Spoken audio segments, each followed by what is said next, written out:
Vem mais treta por aí, viu? O Sport moveu uma ação contra o Vitória, cobrando 1,5 milhão de reais. Porque o Vitória utilizou Thiago Couto, que pertence ainda ao Sport, e ele só poderia jogar contra o Sport na reta final da Série A mediante um pagamento de multa. E essa multa custaria 1,5 milhão de reais aos cofres do Vitória. Beleza, até aí tudo certo. O Vitória foi notificado no dia 24 de novembro. E o que é que Fábio Mota fez? Não pagou a dívida que tinha, que era de 1,5 milhão de reais. E qual foi a desculpinha que Fábio Mota deu? Colocou isso aí para toda a imprensa? Não, o Sport não tinha presidente, o Sport não tinha diretor. Não, peraí. O presidente do Sport, o ex-presidente Yuri Romão, saiu tem 5 dias. Saiu no dia 12 de dezembro. Do dia 24 de novembro para o dia 12 de dezembro, irmão, são aproximadamente 3 semanas.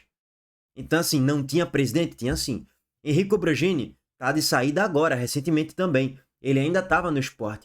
Thiago Gasparino saiu agora também recentemente, depois que a Série A terminou. Então, tinha dirigente sim, tinha diretor e tinha presidente também.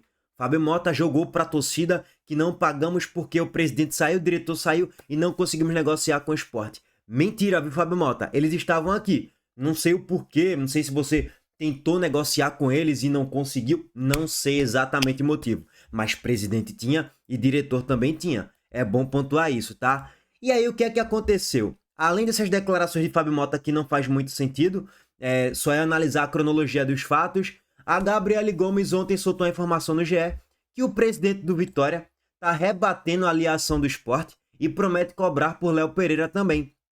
Fábio Mota desiste de emprestar atletas aos pernambucanos e garante que também vai acionar o clube do Recife, de Recife, no caso do Sport, né, na CNRD por dívida relacionada a atacante. Vocês lembram que Fábio Mota, quando terminou o Sport Vitória, o Vitória venceu do Sport por 3-1 na ilha, ele chegou a falar: temos um ótimo relacionamento com o Sport, o Sport é um clube irmão e vamos ajudar sim a eles voltarem à Série A o mais rápido possível.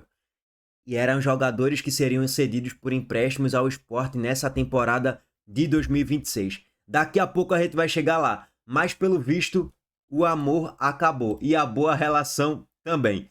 Seguinte, o mandatário do Leão Baiano lembrou de uma dívida de 400 mil reais relacionada à ida do atacante Léo Pereira, ex-Vitória, para a Ilha do Retiro em agosto deste ano. E aí seria bem simples, né? O Vitória está assinando o Sport em 400 mil reais, o Sport está assinando o Vitória em 1,5 milhão de reais. Thiago Couto quer ficar no Barradão. Fábio Mota quer a continuidade de Thiago Couto até o final de 2026, 27, 28. Só que Thiago Couto tem contrato com o Sport. Thiago Couto pertence ao Sport. Na época, o Sport desembolsou 1,9 milhão de reais. Se o Vitória quiser de fato ter a renovação de contrato com o Thiago Couto, vai ter que pagar a multa, 1,5 milhão de reais pelo menos, para tentar levar Thiago Couto aí e continuar com ele até o final de 26, 27, 28, sei lá até quando Fábio Mota vai fazer esse contrato aí com o Thiago Couto, tá? Então, no final das contas, o gap financeiramente falando é mais positivo para o Sport do que para o Vitória. Aí olha o que Fábio Mota falou, abre aspas, se eles entrarem na CNRD é porque não querem nenhum jogador, nem ajuda nossa. Complementando, a gente vinha em conversa com o Sport, já que eles tinham dívida do Léo Pereira que foi emprestado para lá. A gente ia abater a dívida de Léo Pereira, né, com a de Thiago Couto. A conversa que tínhamos com a antiga diretoria, que aí de fato já não existe mais, agora é uma outra diretoria, um outro presidente, vai vir um outro treinador e tudo isso pode ser mudado. A ideia e a vontade dessa nova gestão em relação a alguns jogadores que a antiga gestão tinha interesse. No caso de William Lepo, Leonaldi e Felipe Machado. Disse o presidente do Vitória que a antiga gestão tinha interesse nesses jogadores e o Vitória facilitaria as negociações. Mas aí o Sport, acionou o Vitória na CNRD porque não pagou a dívida que deveria ser paga por Thiago Couto, de 1,5 milhão de reais. E sim, existia presidente, poderia ser negociado isso. Teve 2 semanas e meia, o Vitória foi notificado pela CNRD e Fábio Mota não pagou, é bem simples. Agora a torcida do Vitória pode engolir isso e não, o Fábio Mota tá tudo certo, é um deus e ele sabe tudo, sabe muito mais do que vocês, e ele tá tudo certo, porque a torcida do Vitória ama Fábio Mota, né? Mas, olhando a cronologia dos fatos, eu acho que é meio difícil concordar com o Fábio Mota nesse ponto aí, tá? Sobre esses jogadores, sendo bem sincero, eu acho que os três seriam úteis pro Sport na próxima Série B, tá? Até porque Felipe Machado tem as características que o Sport precisa, né? É aquele segundo volante de construção, é um cara que cobra falta, finaliza forte de longa distância. Então, acho que seria uma peça interessante. Leonaldo é mais aquele primeiro volante, ex-Ponte Preta, que não vingou muito com a camisa do Vitória, mas para uma Série B eu acho interessante sim. E o William Lepo também acho interessante na lateral, tá? Esses três aí teriam uma utilidade bem interessante para uma próxima Série B. Mas é o tal negócio, né? Mudou o presidente, mudou a diretoria, vai mudar o treinador também. Então é natural que esses jogadores que a antiga diretoria queria, talvez agora a nova não queira mais e no final das contas Fábio Mota vai dificultar as negociações. E complementando, ele falou que ainda não foi notificado. Já que eles acionaram a CNRD, vamos acioná-los pela dívida de Léo Pereira assim que formos notificados. E aí vamos aguardar a definição da CNRD. Dessa forma, vamos deixar de emprestar os jogadores para eles e vamos emprestar ao Ceará. Olha aí. Só que segundo a apuração do GE, o Ceará, um dos principais concorrentes aí do Sport na próxima Série B, chegou de fato a sondar o William Lepo, mas atualmente não tem interesse em nenhum dos três atletas mencionados. Isso aí segundo a apuração do GE. Fábio Mota chegou a falar que não foi notificado pela CNRD ainda. De fato, pela CNRD, o Vitória ainda não foi notificado, mas foi notificado extrajudicialmente. O Sport, entre aspas, mandou uma cartinha lá pro Vitória. Fábio Mota, sei lá o que é que ele fez. Fez vista grossa, não quis pagar, ou achou que, sei lá, o Sport estava sem presidente, só que ainda tinha presidente até o dia 12 de dezembro. Então teve 2 semanas e meia para resolver isso e acabou não resolvendo. Bom, a tendência é que o Sport vai ter que pagar os 400 mil de Léo Pereira e o Vitória vai ter que pagar pelo menos 1,5 milhão para Thiago Couto. No caso, para o Sport por Thiago Couto, né? Não tem muito para onde correr, não. Enfim, vamos aguardar aí cena para os próximos capítulos para a gente trazer atualizações aí para vocês. Por falar em justiça, olha ele aí, apareceu de novo, nosso Sandeiro, Sander. A Justiça do Trabalho condenou o Sport em ação movida pelo lateral esquerdo Sander. A decisão foi proferida pela Sexta Vara do Trabalho do Recife e reconheceu parte das reivindicações do jogador, com a condenação estimada em 8,88 milhões de reais. Pois bem, acredite se quiser, o Sport vai ter que pagar aproximadamente ali 9 milhões de reais para Sander, meu amigo. É bizarro, hein? Que fase que tá o Sport, hein? Aqui nem dá para condenar tanto Yuri Romão nesse caso de Sander, não.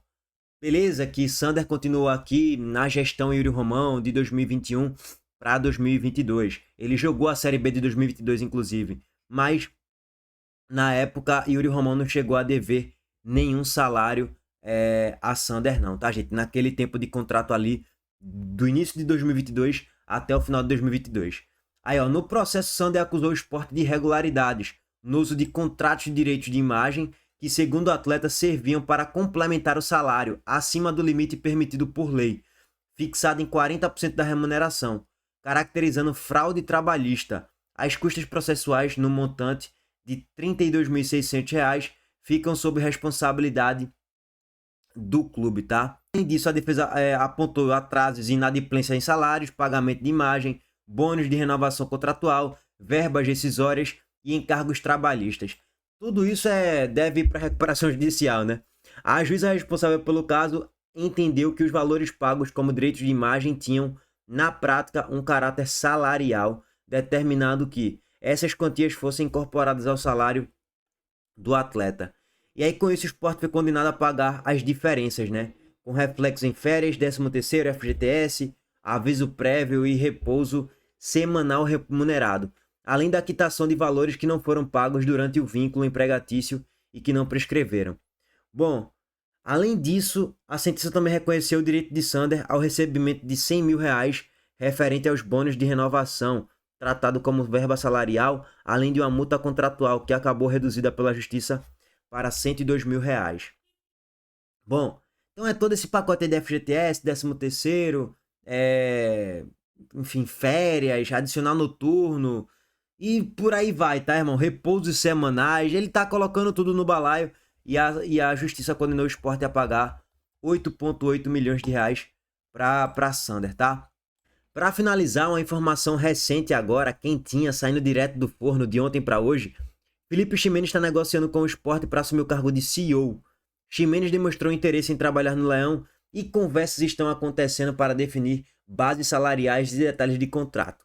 Acerto ainda não acontece entre as partes. Eu vou deixar talvez para alongar um pouco mais o debate sobre essa figura do CEO, Felipe Ximenes, nos próximos vídeos. Mas só para colocar aqui o retrospecto dele recente, ele, sendo CEO ali do Joinville, ele participou na reestruturação do processo de SAF, lá do Joinville, recentemente. Conseguiu acesso com o Avaí para a Série A, mas aí já tem um tempo, e foi campeão da Série B com o Coritiba recentemente. Além de ter sido finalista da Libertadores com o Santos lá em 2021 para 2022. Eu depois tenho que apurar um pouco melhor o histórico de Felipe Ximenes, ver de fato qual vai ser a grande importância no trabalho dele aqui no esporte, para a gente ter uma opinião um pouco mais embasada aí em relação à utilidade dele aqui no esporte e se é uma boa ele chegar ou não. Não vou negar que quando eu bato de cara com a notícia, eu vejo que Felipe Ximenes estava no Joinville, ocupando o cargo de gerência lá, e deixou o clube no início desse mês, eu já fico com medo. Pô, tava no Joinville, irmão. O que é que eu vou conseguir tirar de proveitoso de um cara que tava no Joinville? Eu não sei nem qual é a divisão do Joinville, acho que é a Série D, eu nem sei se tem divisão atualmente. Então, eu fico preocupado, não vou negar. Enfim, é isso, meus amigos. Por enquanto é isso. Estamos de volta mais tarde aqui em novos vídeos. E é isso, tamo junto. Deixa o like aqui no vídeo, se inscreva no canal e ativem o sininho das notificações, tá? Aquele abraço. Valeu, gente.